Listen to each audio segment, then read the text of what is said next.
everybody, Jason Shadrick here with PremierGuitar.com, and we are at the Amptweaker booth with James Brown, the man behind all the Amptweaker pedals, the Amptweaker himself.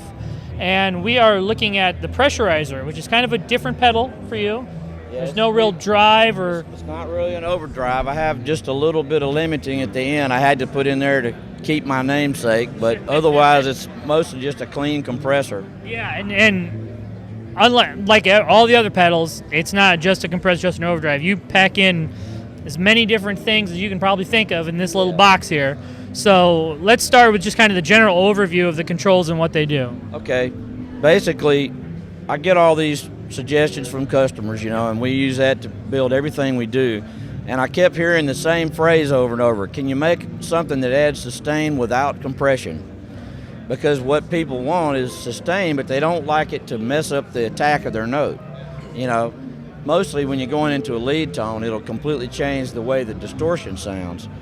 So I started out working on just making a nice compressor, and I used some studio VCA parts in here to make that. And then I experimented with different ways of handling the signal chain to make this thing I call bloom.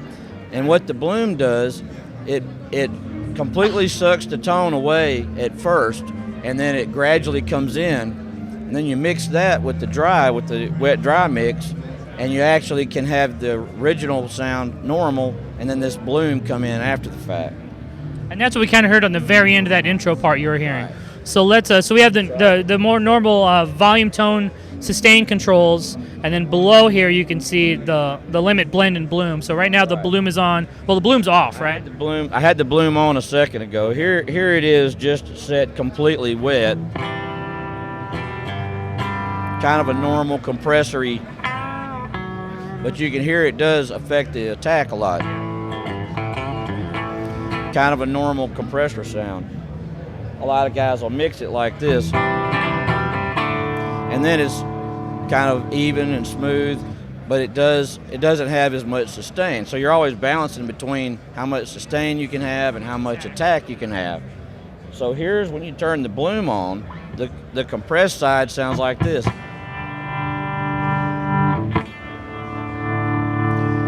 It basically disappears at first, and then what you do is you mix it with the dry. Here's halfway, and you can hear it actually come in, which is why I called it bloom, because it's like a really nice Les Paul.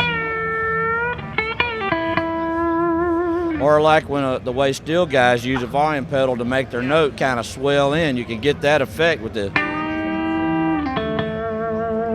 And this is the fast setting on the bloom, right? Yep. And there's a slower one.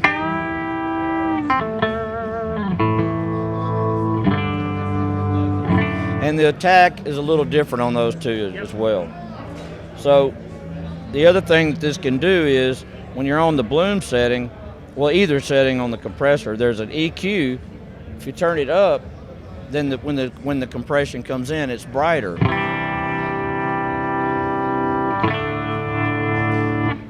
Turn it down and it cuts the mids, which kind of makes it sound a little more natural and less like a compressor's handling the note.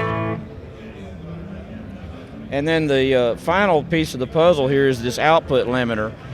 Sometimes, even though you might like it to be the normal attack, if you want to smoosh the attack just a little bit, I've got a little FET booster on the output. And when you hit it, here's the normal. Here it is on hard all the way.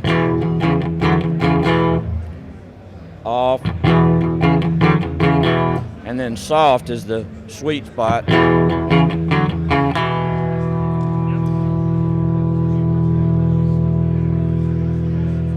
So, of course, a lot of guys like compression, and sometimes they might just leave it on all night. So rather than waste the switch, we came up with this feature where you press and hold the switch, and when you do that, it locks the compressor on, and then you can access another boost knob on the side. So I'll lock it by pressing and holding it, and then when I hit it again, and then press it again to turn it back off. be good for fills or quick little licks and hopping in and out. Then, the this bloom trick, it works. One thing that's particularly nice about it is you can go into an overdrive and it doesn't affect the chunk, which is my pet peeve about compressors. So here's with my Tight Drive Junior. Okay, just got it set kind of chunking. And now I'm going to turn the compressor on.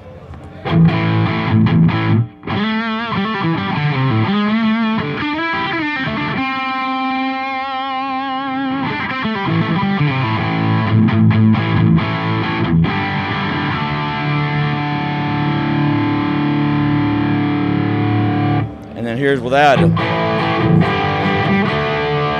So it doesn't really affect the chunk that much, like a lot of them would really mash the attack so much. So that's kind of a fun side benefit of this.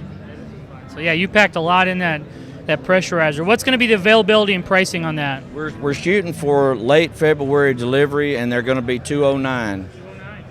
So now we're going to swap out, because this also works great with bass, right? So we're going to swap out and hear it with bass now. All right. All right, James, now we brought Rob in here to demonstrate how this the pressurizer works with the bass. So we have him plugged in here, mic'd up, and first let's hear it with it off, and then let's go through some sounds. All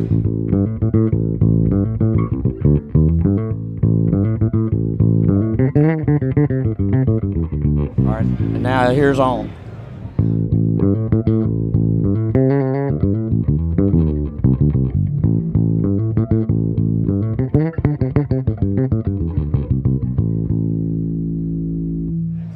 All right, and I've got the limiter off right now, so get Rob to play a little bit harder now, and I'm going to kick that limiter on.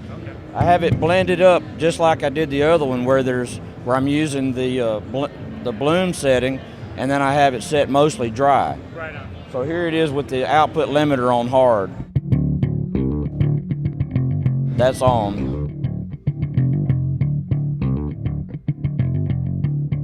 And then here it is on soft.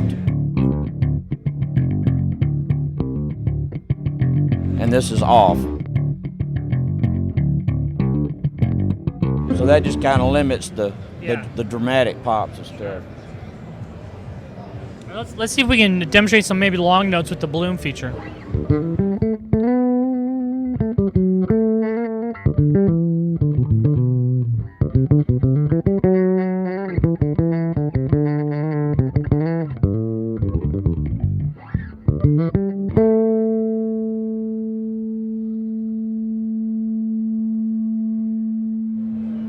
And you can make it to where it kind of swells more. Obviously, if you set the dry wet blend just right, you can make it so it's very natural decay. I'm kind of emphasizing it right now to show off the feature. And if you take the mids out just a little bit on that, you can make it very natural sounding.